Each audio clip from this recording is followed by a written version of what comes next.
All praise is due to Allah. May Allah's peace and blessings be on His last Prophet Muhammad sallallahu alaihi wasallam, and on all those who follow the path of righteousness until the last day.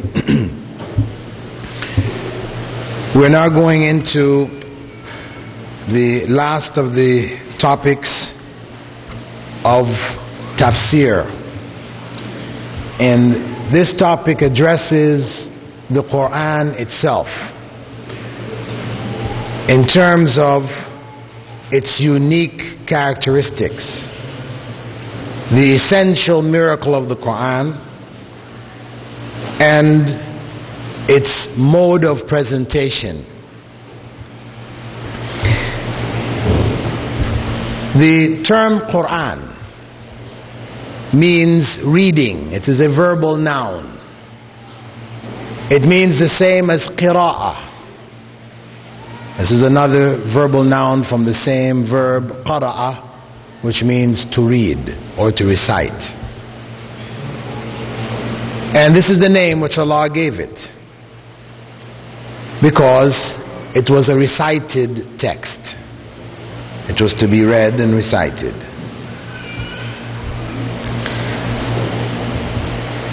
Allah refers to, and the Prophet Muhammad ﷺ refers to, single verses of the Quran as being the Quran. Chapters may be also referred to as the Quran, as well as the whole text may be referred to as the Quran. So the term Quran does not in and of itself mean the whole text. It could mean a single verse. You recited a verse, somebody can say, he recited Quran. Right? I mean, a verse from the Quran. It can be referred to as he recited Quran. He recited a chapter, you still say he recited Quran. And he recited the whole Quran, he recited Quran. The general principle which the scholars of tafsir follow is that where the words of human beings exceed the words of Allah in a given text, it is no longer referred to as Quran, even if the whole text of the Quran is there. Like the books of tafsir, they do not refer to them as Quran. They contain the Quran or verses of the Quran, etc., but they are not referred to as Quran. As long as the words of human beings exceed the words of Allah from the Quran, that text is no longer classified as Quran. It's a general principle. Now, whether you have an English explanation along with the Arabic text, or you have an Arabic explanation along with the Arabic text, as long as the words of Allah are less, that document, that book is not considered to be Quran. And the other term which they use to refer to the book or the document which is called the Quran is the Mus'haf. When they use the term Mus'haf, it means the Quran as a whole. They will not use the term Mus'haf to refer to a single verse or a chapter. Chapter known as surah, and the verse known as ayah. Right? So the Mus'haf is the term which is commonly used to refer to the whole text of the Quran. Now, Allah has referred to the Quran by different names. He has referred to it as the Furqan, as in Surah Al-Furqan, He said, "Blessed is he who revealed the Furqan to his slave in order that he may be a warner to all the worlds." And Allah refers to it as dhikr. I mentioned the other verses before. "Inna nahnu nazzalna dhikra wa inna lahu lahafidhun." Indeed, I have revealed for you the reminder, the dhikr being the reminder and or remembrance, and I will protect it. And I've already clarified in the previous lectures the distinction between the Quran, Hadith Qudsi, and Hadith Nabawi. These are the three sources of revelation: the Quran, Hadith Qudsi.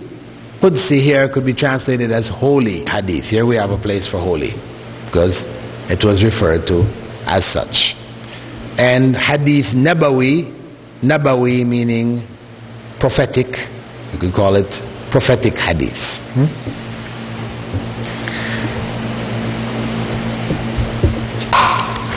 The Quran, the usual definition which is given of the Quran to distinguish it from the Hadith Qudsi and the Nabawi is that it is the words of Allah. Once you start with that, you've eliminated Hadith Nabawi. You're left with Hadith, the Quran and Hadith Qudsi, revealed in Arabic.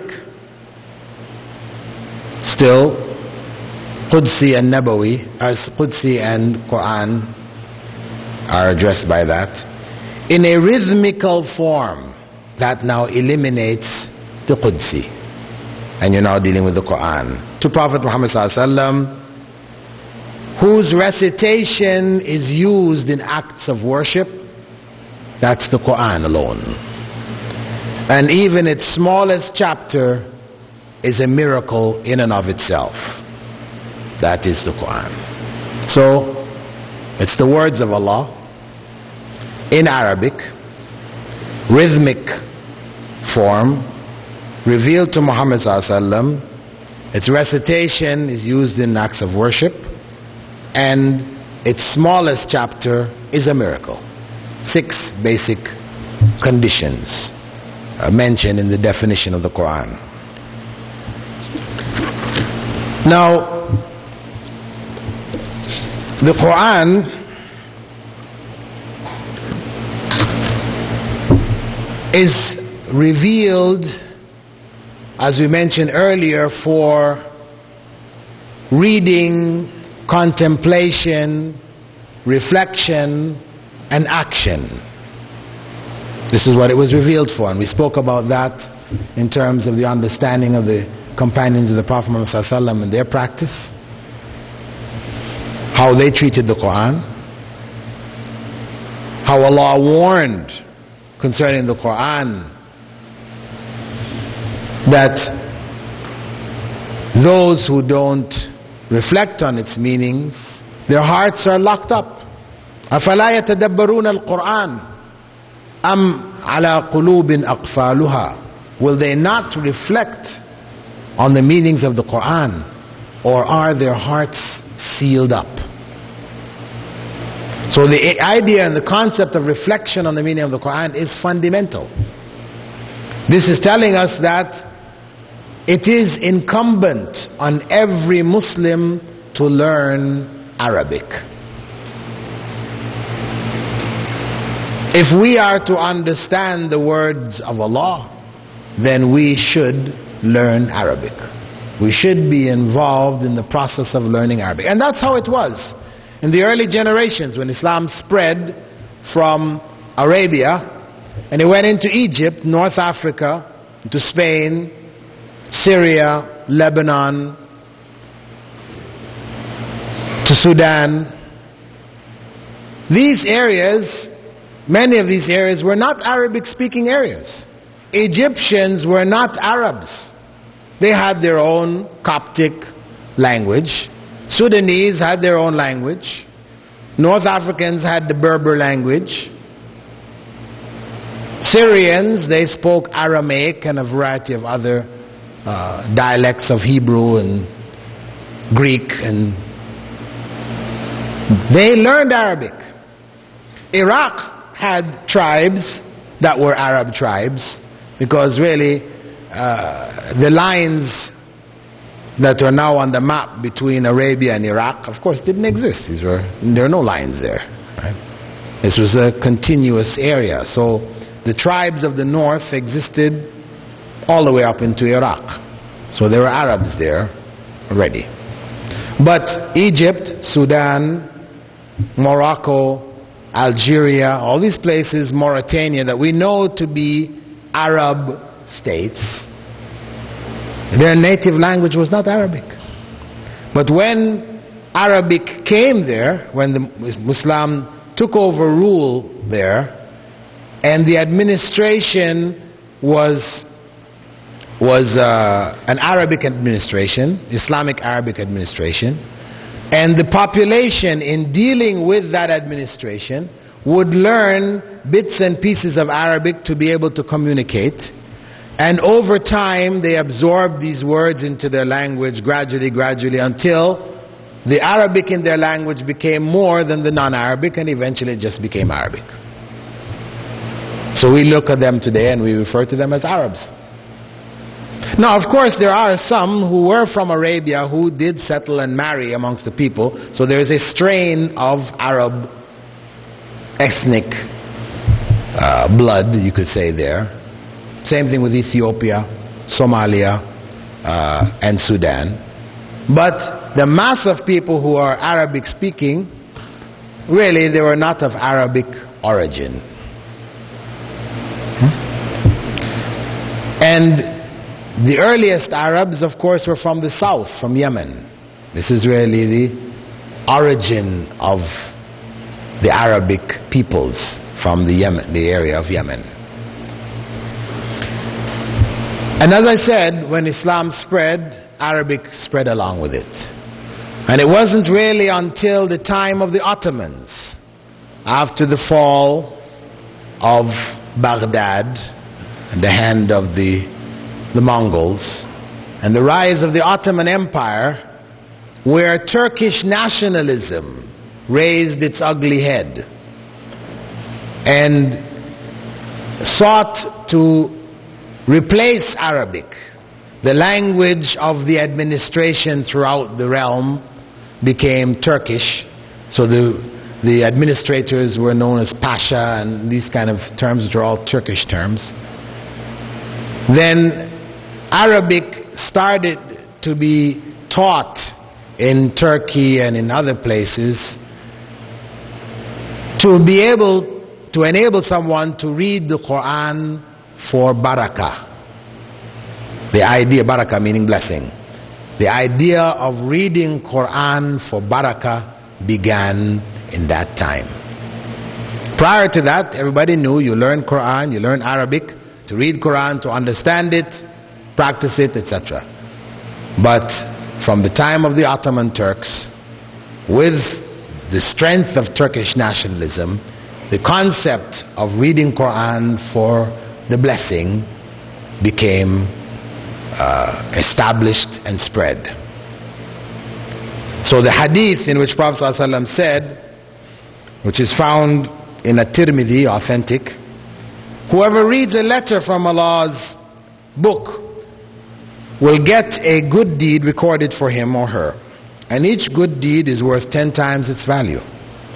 And I'm not saying that Alif Lam Mim is a letter, but I'm saying that Alif is a letter, Lam is a letter, and Mim is a letter. This was taken literally. You read the Quranic text, you got blessing for it. This tradition has continued with the rise of European colonialism some hundreds of years later, 15th century, 16th century, when they started to dominate the Muslim world, and they stopped the process of transition of Muslim people's languages into Arabic and introduced the Latin script in its place. Then this idea also took root in the other countries. So places like Pakistan and India, the Arabic stopped at a certain stage and remained as what became known as Urdu, which is a mixture of Persian Sanskrit and Arabic, with Arabic playing a major and dominant role. Also Hausa language of West Africa is about 50 to 60% Arabic. The Swahili of East Africa in Kenya and Tanzania is about 60% Arabic. And these were all written in Arabic script. The Urdu continued to be written in Arabic script, but then Swahili and Hausa was transformed into Latin script by British colonizers. And as I said, the concept of reading the Quran for the barakah became firmly rooted. So the tradition in India and Pakistan, where children, as soon as they're able to read, they learn Quran, and as soon as they finish reading through the whole Quran, they have this little ceremony they call Khatm al-Quran. They make a little party for the kid, and they figure, okay, we've done our job. They read the Quran. Of course, this is a bid'ah tradition which they developed, but it's in keeping with that ritualistic tradition which had developed of being able to read the complete text. So though the Quran today can truly be said to be the most widely read book in the world, the most often read book in the world, the reality is that much of that world doesn't understand what it says. Because Arabs only make up about 20% of the Muslim Ummah. This is the sad state of affairs which Muslims find themselves in today. And we need to realize this and to be involved in concerted efforts to educate ourselves and our children and our families to the Arabic language. Not out of a desire to be an Arab, meaning out of a dissatisfaction of one's own background and one wants to change one's nationality, no. But because of the fact that the Quran, the word of Allah, is Arabic. So when we listen to the Quran today, we listen to the recitations of Abdul Basit and Abdul Samad and others, and we are moved. Actually, we're not moved by the Quran. We are moved by the singer. Quran has become, for many of us, music. We are touched by the musical quality of the Qari. And even in these places where people specialize in this, you find, as in Europe, the French and the others, they like to invite cultural acts from different parts of the third world. They will come to Paris and they will perform on stage for the entertainment of the Parisians. Some of these Qaris have gone to Paris and recited for the entertainment of the French and others. And you just have to listen to some of the recitations, where you hear the person reciting and he makes these dramatic, pauses, and you hear people in the background, Allah, Allah, Allah, Allah.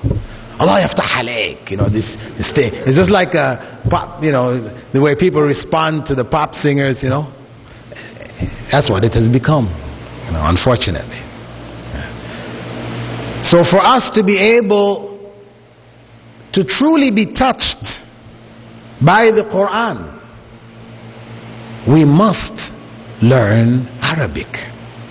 Not just to be able to parrot the letters, but to understand what Allah is saying. The difference that it makes in Salah, to know what you are saying, is something that you cannot grasp until you learn what you're saying. So each Muslim owes it to himself or herself to learn enough Arabic to be able to understand what they're saying in their salah, because the reward for salah depends on the degree of consciousness that we have of that prayer. And to be able to taste the beauty of the Quran as it was revealed, this can only take place in Arabic. Now, when we look at the presentation of the Quran, this is a very important point for da'wah purposes. When we're giving the Quran to non-Muslims, and actually for a number of Muslims maybe who have either converted to Islam or woken up and began reading the Quran, they may find the Quran confusing. You know, I've heard many non-Muslims say that. I read the Quran, but it's confusing. You know, Orientalists, they will commonly say that. It's a confusing book. Because of the fact that the way in which the Quran presents its information, it doesn't seem to follow any kind of pattern. When a person picks up the Quran, having read books and has grown up reading books, where books usually tell you a story, characters are introduced in the first part, then a plot is developed, then a climax is reached, and then some kind of conclusion, you know, the story ends. Now when you pick up the Quran, of course, it doesn't follow that pattern. And this is what causes a lot of people to find it confusing. They're expecting something like that, but it's not. Instead, what you find is the Quran presenting concepts of faith. The believers, the hypocrites, the disbelievers. Then it changes into speaking about paradise and hell. Then it talks about Adam and Eve. Then it goes into laws. Then it shifts into descriptions of creation, the heavens and the earth. Then it goes into talking about the people of old. And then it shifts back into Salah. And the topics are just coming randomly. They seem to be just coming without any discernible pattern. So for a person who is used to reading storybooks or manuals where things are presented in a systematic way, the Quran is found to be somewhat confusing. However, if we consider that the Quran is Allah subhanahu wa ta'ala talking to humankind, Allah is communicating to the reader directly. God is talking. If we consider it from this perspective, and we think, how do we talk? If we sit down and talk for a couple of hours, do we talk like storybooks? Do we talk like manuals? No, we don't.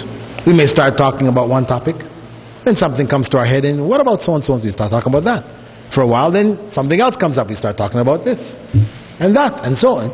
And actually, if you now put that whole conversation together, it will seem as though you are talking about random topics, very similar to the pattern of the Quran.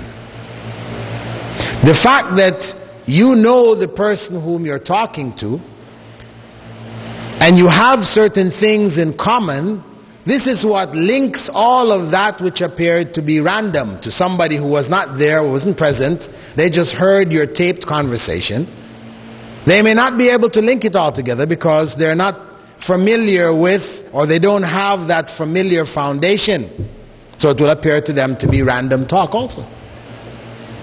So when we understand that the subject matter of the Quran is humankind, human beings, This is the subject matter of the Quran. This is what Allah is talking about.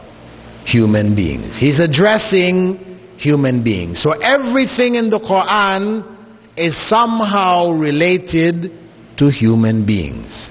Whatever Allah is talking about, it comes back to human beings.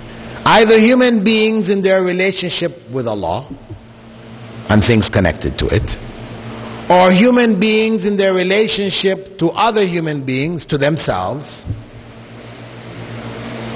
or it's human beings in relationship to the world in which they live, the physical world. One way or another, the subject matter remains essentially human beings. And the main theme of the Quran is the message which all of the prophets were sent with. As Allah said, وَلَقَدْ بَعَثْنَا فِي كُلِّ أُمَّةٍ رَسُولًا. Allah said, I have sent to every nation a messenger. أَنِ اعْبُدُوا اللَّهَ وَاجْتَنِبُوا الطَّاغُوتِ, commanding the people to worship Allah and to avoid the worship of false gods. That is the essential message. Worshipping Allah alone, avoiding false gods, and submitting to Allah in our personal lives. Submission, Islam. That is the theme which links everything in the whole of the Quran. Now once a person understands that and they go back and read the Quran, then everything now falls into place. That's why it is important, if we do give the Quran to others, that we should make them aware of this difference, that this book you're about to read is a unique book. It's different from any other book that you've ever read. That's where you start from. Don't expect what you normally read. And you should understand it is God talking to you, and He is addressing your relationship, how that relationship should be with Himself, with yourself, with other human beings, and with the world in which you live. Now, the uniqueness of the Quran is not only in its mode of presentation. Its uniqueness lies in its inimitability. That is, it is not possible to imitate its form and style. It is a miracle in and of itself. Now, to understand the miracle of the Quran, one needs to understand, first, Prophet ﷺ had pointed out that all prophets were given something which would cause people to believe in them. Miracles were given to prophets to convince the people to whom they were sent that they were prophets of God. Because why would people submit, follow them? Anybody can pop up and say, I am a prophet. Prove it. That's the purpose of the miracles, to convince the people that they were prophets of God. So as Prophet ﷺ said, all prophets were given something which would cause people to believe in them. The thing which I was given is none other than a revelation, the Quran, which was revealed to me. So I hope that I will have the most followers of them on the day of judgment. Now, miracles, when we look at the miracles of the prophets, the miracle of Prophet Muhammad ﷺ was not only the Quran. See, some people mistakenly think that his only miracle was the Quran. No. He had a number of other miracles. When he was in Mecca and the pagans challenged him, he told them to look at the moon. And when they looked at the moon, it split in front of their eyes. One half went down one side of the horizon, the other went to the other. The splitting of the moon. Now the story that you heard, that when Neil Armstrong went to the moon, that they discovered the crack where the moon was cracked in half, that's nonsense. It's not true. Nor did he hear the adhan whilst he was on the moon. This is not true either. I know, unfortunately we got all these stories going around amongst us, right? You know, when he went to visiting Cairo, he heard the same thing, and oh, that's what he heard, and he became Muslim. Not true. Neil Armstrong is a non-Muslim senator and remains such. Okay? The moon split. We don't have to find the crack. It's not a requirement for us. We are informed by the Prophet ﷺ and his companions that this took place. This was among his miracles. Among them, on one occasion, when he was giving da'wah to a man who doubted his prophethood, he told him to look at a tree which was nearby. When he looked at the tree, he called the tree, and the tree came up to them. Okay? This was a miracle. That convinced the man. It was enough. Another occasion, when he was with his companions on the desert for one of the battles, they didn't have any water. They ran out of water. They needed to make wudu and to drink. He told them to bring bowls, and he put his hands in the bowls, and water started to come from between his fingers and fill the bowls. Everybody was able to make wudu. They drank. On another occasion, he and a couple of his companions passed by a woman's house, and she had a goat outside, and he asked her for some milk.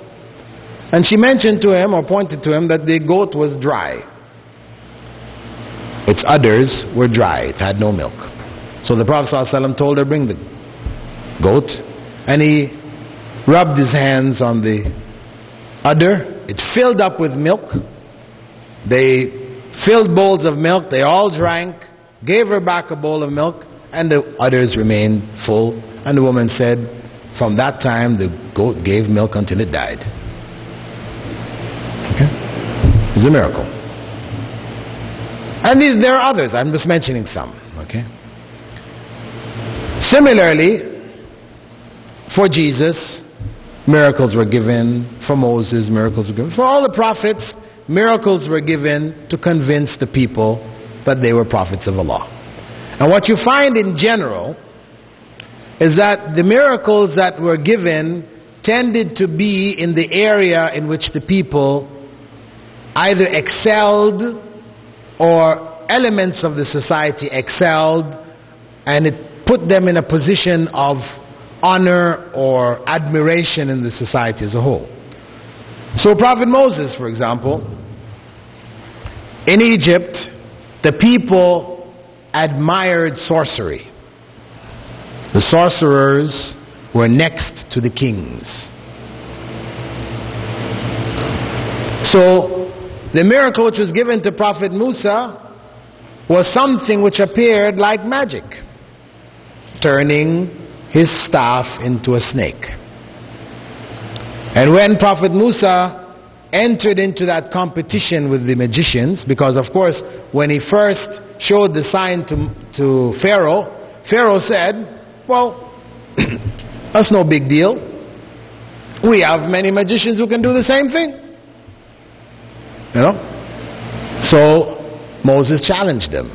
Okay, let us have a contest and see who in fact is or has the real power. So of course Pharaoh was sure that his people could outdo Moses, so they made the arrangements. They did. They threw their staves on the ground. When they threw their staves on the ground, it became snakes. It appeared as snakes. Moses became afraid. Prophet Musa became afraid, and Allah had to tell him, La takhaf, don't fear, throw your stick. And of course when he threw his stick, the stick turned into a snake and ate up the others. Now, when Allah refers to the magic of those magicians, He refers to the fact that they mesmerize the eyes of the viewers. Meaning, it appeared in their eyes that these things had become snakes. But they were still ropes and sticks. Whereas the magicians, they knew what they had done. When Prophet Musa's staff became a snake and it ate up theirs, they knew that what he had to be from God. Because what they were doing was just creating illusions, right? You know, the eye can easily be deceived by things, by movements. It's limited, you know. As kids, we used to take a pen or a pencil, you know, and if you take it and you shake it like this, it looks wobbly, like it's rubbery. But no, it's not. It's stiff. Right? That's the illusion, right? Whereas they saw that Prophet Musa's stick became a snake. This is something they couldn't do. They were not changing the nature of things. They were only making things appear that way. So that's why they prostrated to the Lord of Musa immediately. They knew this man was a man of God. And similarly, when we look at Prophet Isa, he was sent to the Jews. And the Jews were noted for what? For medicine. That's their area of specialization. They're into the medical field from ancient times. Medicine is critical. All societies need it. And you go into America, for example, the Jews, 6 or 7 million of them, represent what population of the whole society? America is what, 250 million or something like this? What is 6 million out of 250 million? Who is the financial wizard here? Give us a percentage here. Point what? 0.2%. Or 2% or 0.2%? 2%, okay. Okay, 2%. They're 2% of the population of America. But if you look in the field of medicine, how many medical experts are among them?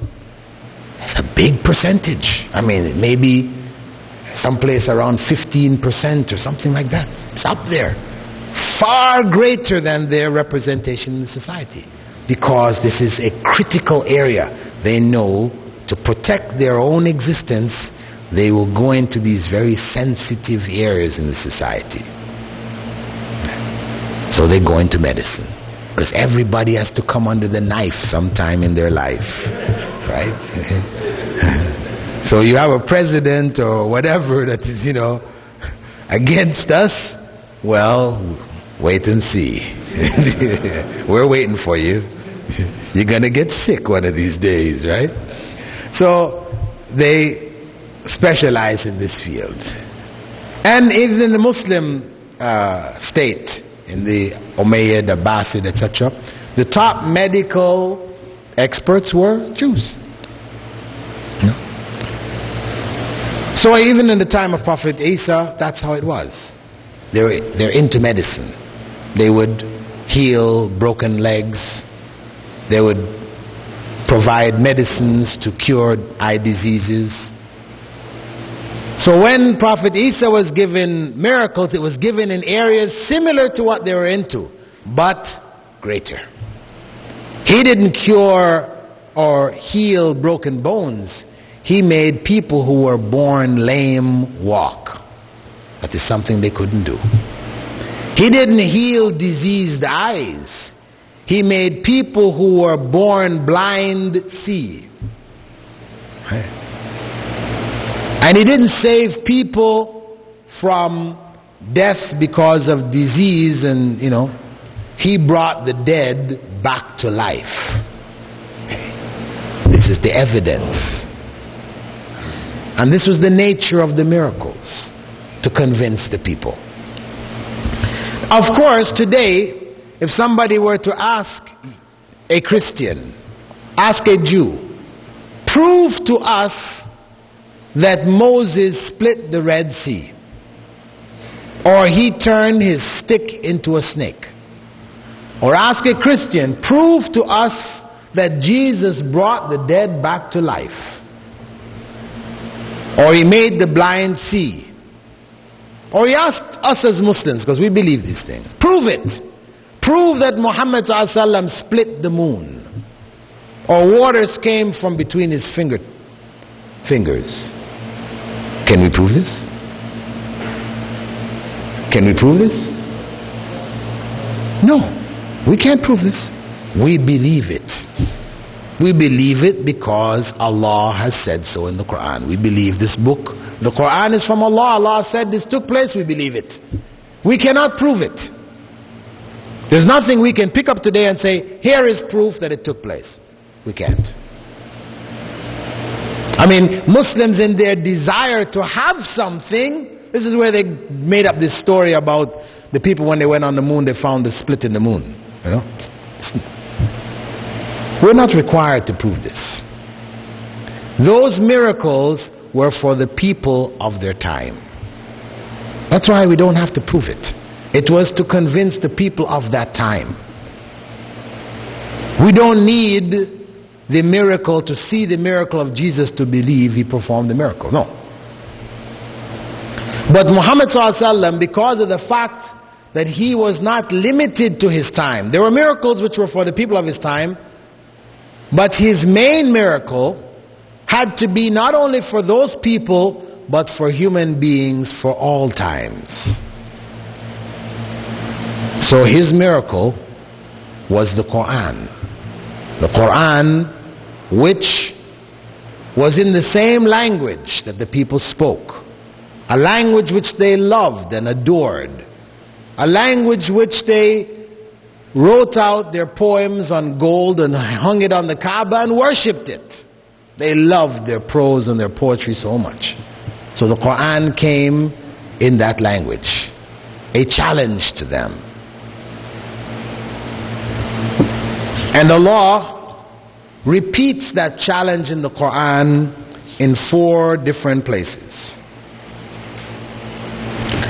Allah first said in Surah Al-Isra, which is a Meccan surah, say, even if all of humankind and the jinn gather together to produce something like this Quran, they will not be able to do so in spite of their cooperation with each other.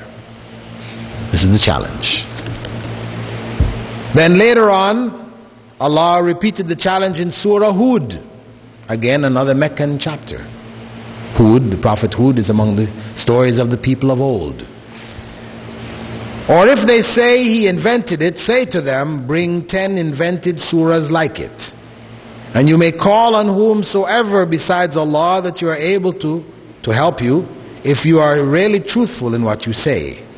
If they do not answer your request for help, then know all of you that it was only revealed by Allah's knowledge. First, bring a Quran like it. Then bring only 10 chapters. If you can't bring the whole Quran, bring 10 chapters. Then Allah reduced it to a single chapter, saying in Surah Yunus, or if they say he has invented it, say to them, bring a single surah like it. And he repeats the same challenge again in Surah Al-Baqarah in Medina, saying, and if you are all in doubt about what we have revealed to our servant, bring a single surah like it. This is the challenge. Now, the Arabs were unable to do this. And we have to understand the nature of challenges. There are challenges which have to be met, and challenges which don't necessarily have to be met. For example, when Elijah Muhammad told his people,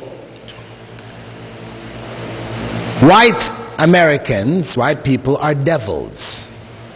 And I challenge any white American to prove that he or she is not a devil.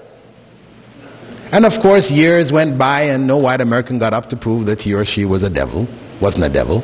So he said, see, they're devils. None of them proved that they weren't. Of course, this was a challenge which didn't have to be met. White people were people in power in America. Why do they have to prove? It's not necessary, right? Similarly, Baha'u'llah, the founder of the Baha'i faith, they have a holy book called Al-Kitab Al-Aqdas, the holiest of the books, written in ungrammatical Arabic filled with a whole bunch of grammar mistakes. And it states in there, if you don't believe that this is from Allah, then produce one letter, one word like it. Of course. It's nonsense. The words in the book, anybody can write a word like it. This is a challenge which obviously no Muslim needs to stand up to show this, so it stands. But it's a challenge which didn't have to be met. Whereas this challenge from the Quran to the Quraysh, was this challenge of that character, or was this a challenge which needed to be met? If you consider, because for us, one may wonder, why couldn't they produce a chapter like it? And some Orientalists have put this challenge to some Muslims on the internet. People wrote this question to me, asked me, how do you respond?